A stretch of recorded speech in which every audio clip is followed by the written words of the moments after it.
시청자 여러분 안녕하십니까? 건강한 생활 습관을 지켜드리는 푸티 건강 뉴스 시작하겠습니다. 성인 10명 중 9명은 건강관리의 중요성을 인지하고 있지만 실제 생활 속에서 건강관리를 위해 노력하는 사람은 10명 가운데 6명에 불과한 것으로 조사됐습니다. 건강보험공단 건강보험정책연구원이 전국 만 19세에서 69세 건강보험 가입자 2,000명을 대상으로 진행한 2019년 건강보험제도 국민인식조사 보고서에 따르면 응답자의 89.2%가 건강관리는 중요하다고 답했는데요. 하지만 건강관리를 실천하고 있다는 응답은 64.1%에 그쳤습니다. 연령별로 보면 건강관리를 한다는 비율은 20대에서 50.2%였지만 60대에서는 74.5%로 나타나는 등 고연령으로 갈수록 실천율이 높아졌고 지역별로는 농어촌보다 도시 거주민의 실천율이 높았습니다. 폐암은 다른 암에 비해 회복이 어려운 암으로 꼽혀왔는데요. 최근 수술 기법이 발달하고 고성능 검사 장비를 이용한 조기 진단 사례가 늘면서 생존율이 부쩍 높아진 것으로 나타났습니다. 서울 아산병원 흉부외과 폐암 수술팀은 폐절제술을 받은 폐암 환자 7,500여 명의 치료 자료를 5년 단위로 분석한 결과 2002년에서 2006년 평균 약 61%였던 5년 생존율이 2012년에서 2016년 약 72%로 높아졌다고 밝혔습니다. 이 수술팀에 따르면 폐암 1기 진단 후 수술을 받은 환자의 비중이 2002년에서 2006년 40.6%에서 2012년에서 2016년 약 56%로 증가했습니다. 더불어 2002년 약 13.3%에 머물렀던 70세 이상 고령 수술 환자의 비율도 2016년에는 약 25.3%로 늘어났습니다. 알레르기 비염 환자의 수가 매년 증가하고 있습니다. 반면 천식과 아토피 피부염 환자는 감소세를 그리고 있는 것으로 파악됐습니다. 인하대병원 환경보건센터가 환경부의 지원으로 알레르기 질환 급여 청구 자료를 살펴봤는데요. 인구 10,000명당 알레르기 비염 진료 인원은 지난 2004년 700여 명에서 2018년 1,400여 명으로 93.4% 늘어 연평균 4.4%의 증가율을 보였습니다. 그러나 같은 기간 천식과 아토피 피부염 환자는 각각 3.1%, 2.7% 줄었습니다. 최근 대기오염이 심해지고 실내 위주의 생활이 잦아지면서 알레르기 비염의 발병 빈도가 높아졌다는 분석입니다. 화상 사고의 대부분은 실내에서 발생하며 그 원인은 끓는 물이나 수증기 등 뜨거운 물질 때문인 것으로 나타났습니다. 질병관리본부가 화상 사고를 당해 응급실을 찾은 환자 31,500여 명을 조사했는데요. 발생 장소를 보면 실내가 89.6%를 차지해 실외보다 9배 많았습니다. 세부 장소로는 집에서 발생한 비율이 65.9%에 달했습니다. 화상 원인으로는 끓는 물이나 수증기 등 뜨거운 물체나 물질에 의한 것이 40.4%로 가장 많았고 음식 또는 음료가 29.7%, 불과 화염, 연기 때문에 생긴 비율이 8.2%를 기록했습니다.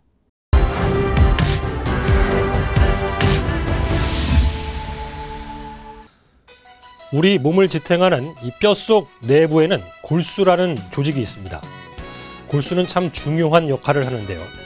면역 기능을 수행하는 백혈구와 전신에 산소를 공급하는 적혈구, 또 지혈을 맡는 혈소판 등의 혈액세포를 만듭니다. 이를 두고 조혈이라고 하는데요. 이 조혈 과정에서 만들어진 혈액세포들이 본연의 활동을 해줘야 생명을 유지할 수 있고 생활도 가능합니다. 그런데 이들 세포군에서 예정에 없던 증식작용이 생기는 경우가 있습니다. 비정상적인 혈액세포가 억제되지 않고 마구 불어나는 건데요. 이로 인해 정상적인 백혈구와 적혈구, 혈소판의 생성이 지장을 받게 됩니다. 혈액세포의 감소는 곧 우리 몸속 치명적 결함으로 작용합니다. 오늘 이 시간 피를 타고 암세포가 퍼지는 백혈병에 대해 알아봅니다. 백혈병은 혈액세포에 암이 발생하는 혈액암의 일종입니다. 암으로 잠식된 세포는 점차 그 세력을 넓혀가는데요. 혈액세포 중에서도 특히 백혈구가 악성 세포로 전환돼 과도한 증식을 보이는 사례가 많습니다. 정상인의 백혈구 수는 혈액 1마이크로리터당 4,000에서 9,000개 가량이지만 백혈병에 걸리면 많게는 50만 개까지 폭증합니다. 이렇게 되면 정상적인 백혈구는 물론 다른 혈액세포, 즉 적혈구와 혈소판 세포는 부족해집니다. 전반적으로 혈액암은 일반 암하고 달라서 그 1살 이하의 영아부터 해서 거의 80, 90대 노인까지 골고루 모든 연령에서 발병을 할 수 있고요. 특히 연령이 50일을 넘어가면 청년기 때 혈액암 발병률의 약 한 5배에서 10배 정도 발병 빈도가 폭발적으로 늘어납니다. 그 빈도가 늘어나는 이유는 뭐 어떤 그 위험 인자가 축적되기 때문인가요? 왜? 일단은 혈액암은 그 자체가 혈액을 만드는, 그러니까 적혈구, 백혈구, 혈소판 같은 다양한 혈액세포를 만드는 조혈모세포가 암으로 변화한 거거든요. 그래서 이런 조혈모세포는 결국 이제 연령이 점점 고령화되면서 서서히 그 조혈모세포의 숫자가 줄게 되고요. 이러다 보니까 이제 이 조혈모세포가 증식하거나 일정한 숫자를 유지하기 위한 그런 행동의 일환으로 유전자 변형이 일어나는 겁니다. 백혈병은 악화되는 속도에 따라 진행이 빠른 급성과 느린 만성으로 구분할 수 있는데요. 초기에는 열이 나면서 기운이 없거나 체중이 줄 수 있습니다. 암세포가 장기를 침범할 경우 뼈에서 통증이 나타나고 그 영향이 중추신경계까지 미치면 구토, 경련 등이 이어집니다. 백혈병은 다른 일반 암과 달리 암세포가 피를 타고 이동합니다. 수술로 암 덩어리를 제거하는 게 불가능하죠. 대신 혈액 검사만으로 그 양상을 들여다볼 수 있습니다. 혈액 속에 있어서는 안 되는 비정상적 백혈구가 활동하는지, 또 그 숫자가 늘었는지 줄었는지 알 수 있습니다. 백혈병이 의심되면 뼈에서 채취한 골수 조직을 검사해 진단을 확정합니다. 백혈병의 정확한 원인을 알아내기 위해서는 앞으로도 연구가 더 필요한데요. 벤젠, 톨루엔을 비롯한 화학물질, 방사선 노출, 항암제 같은 치료 약제 등이 연관돼 있는 것으로 알려져 있습니다. 한때 백혈병은 치료가 쉽지 않았던 게 사실입니다. 치료 과정에서 들어가는 비용도 워낙 비쌌기 때문에 고가의 치료비를 들여도 성공률이 낮은 난치성 질환으로 거론됐죠. 그러나 최근 30년 사이 의료 기술이 발전을 거듭하면서 현재 백혈병은 치료 결과가 크게 향상됐습니다. 전문의들은 단순히 환자의 생존 기간을 늘린 것에 그친 것이 아니라 이제는 관리가 가능한 질환의 형태로 변하고 있다고 전했습니다. 백혈병의 70% 이상을 차지하는 급성 백혈병의 경우 방치하면 1년 안에 생명을 위협받게 될 가능성이 크지만 치료를 통해 완치의 기회를 살릴 수도 있습니다. 치료는 5에서 6주에 걸쳐 피 속 암세포를 제거하는 항암 화학요법이 근간이 되는데요. 항암제는 정상세포도 파괴하기 때문에 구토, 점막염, 탈모, 심장기능 저하 등의 부작용을 부르기도 합니다. 치료 후 이루어진 검사에서 백혈구 세포가 5% 미만으로 줄면 증상이 사라지고 신체 기능이 회복됐다는 뜻의 관해 판정을 받을 수 있습니다. 전문의에 따르면 급성 백혈병에서는 대개 주사를 이용한 전신 항암요법을 먼저 시작하고 만성 백혈병은 주사약보다는 표적 항암제를 쓰는 빈도가 높은 편입니다. 최근에는 세포 복원을 위해 시행하는 이식 방법이 다양해지고 이식 기간 중 일어날 수 있는 폐렴이나 장염에 대처하는 보조 치료제들도 개발돼 치료 성적을 끌어올리고 있습니다.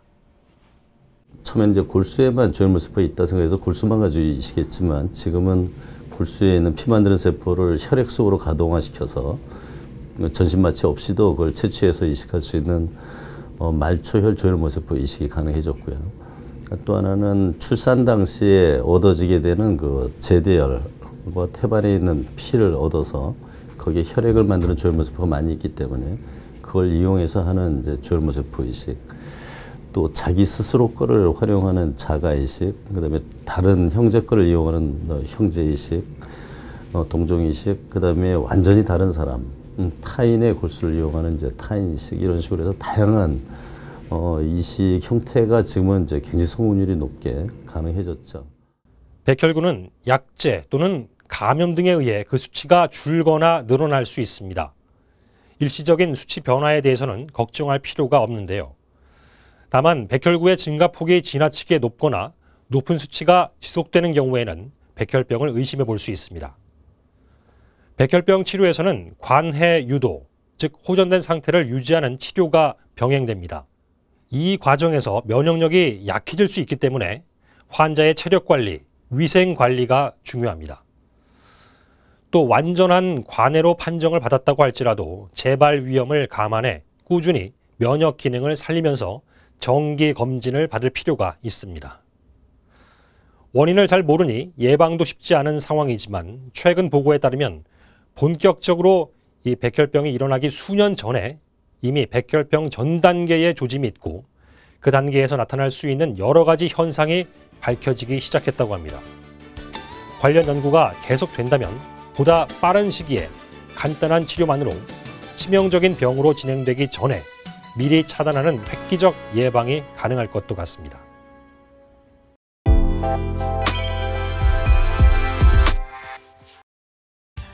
컴퓨터 업무나 스마트폰 사용량이 크게 늘면서 목 디스크 발생 위험도 커지고 있습니다.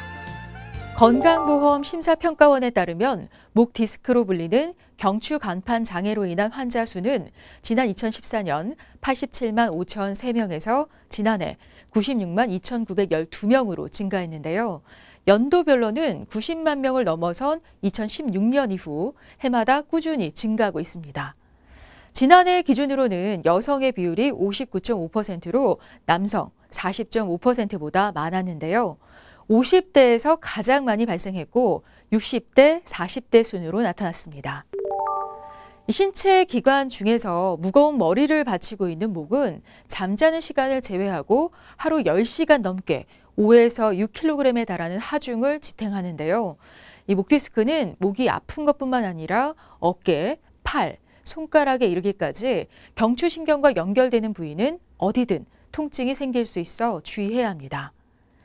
7개의 목뼈에는 손가락이나 팔꿈치, 어깨 부위와 이어지는 신경 뿌리들이 모여 있어 수액 탈출이 발생한 디스크의 위치에 따라 여러 부위의 증상이 나타날 수 있는데요. 또한 머리에서 팔, 다리로 내려가는 중추신경인 척수가 눌리면 손이나 발의 감각 이상이나 마비 증상이 생길 수 있고 위쪽 경추 추간판 이상으로 후두 신경통과 유사한 두통이 올 수도 있습니다.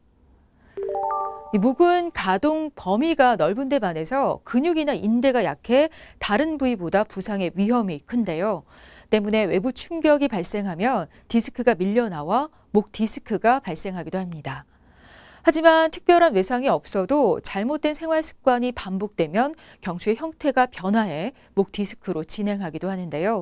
신경외과 전문의 김현집 원장은 동일한 부위에 6주 이상 장기간 통증이 나타나면 정확한 진단을 통해 적절한 치료를 받을 것이 권장된다며 평소 스마트폰을 오래 내려다보는 등 목에 무리가 가는 자세를 바로 잡아야 하며 틈틈이 스트레칭을 통해 근육과 관절을 풀어주는 것도 도움이 된다고 조언했습니다.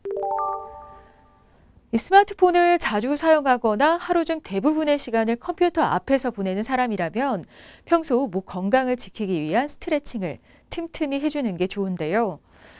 먼저 의자에 앉은 상태로 할 수 있는 운동법으로 한 손을 턱에 대고 다른 나머지 한 손을 목 뒤에 댄 자세를 만듭니다. 턱을 잡은 손으로 하늘을 향해 턱을 쭉 밀어주고 10초간 유지했다가 천천히 제자리로 돌아오면 됩니다. 이어서 오른손을 머리 위로 올려 왼쪽 귀에 갖다 댄 후 천천히 손에 힘을 가해 오른쪽으로 고개를 눕혀주고 같은 동작을 반대쪽도 반복합니다. 다음 동작으로는 정면을 바라본 채로 양손을 뒤통수에서 깍지를 끼워 마주 잡아주고 천천히 척추를 세우듯 각도를 눕히는 동작을 취하며 허리에서 목까지 이어지는 척추의 긴장을 풀어줍니다. 만약 목 디스크 진단을 받았거나 수술을 받은 환자의 경우에는 본인의 상태나 관절의 가동 범위를 고려해 전문의와 함께 적합한 운동법을 시행하는 게 좋습니다.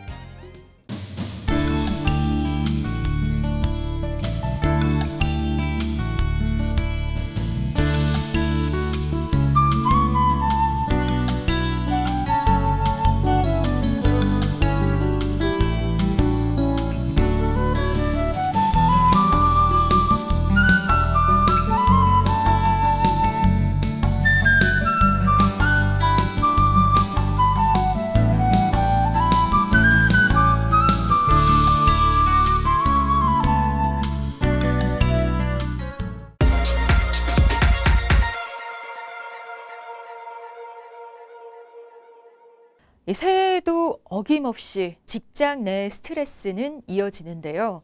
이 사무실에서 식물을 키우면 스트레스가 줄어든다는 연구 결과가 나왔습니다. 이 녹색 식물을 보면 마음을 안정시키는 알파파가 뇌에서 활성화되기 때문일 거라는데요.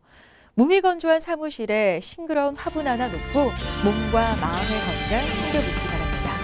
오늘 큰 건강 뉴스는 여기서 마칠게요. 고맙습니다.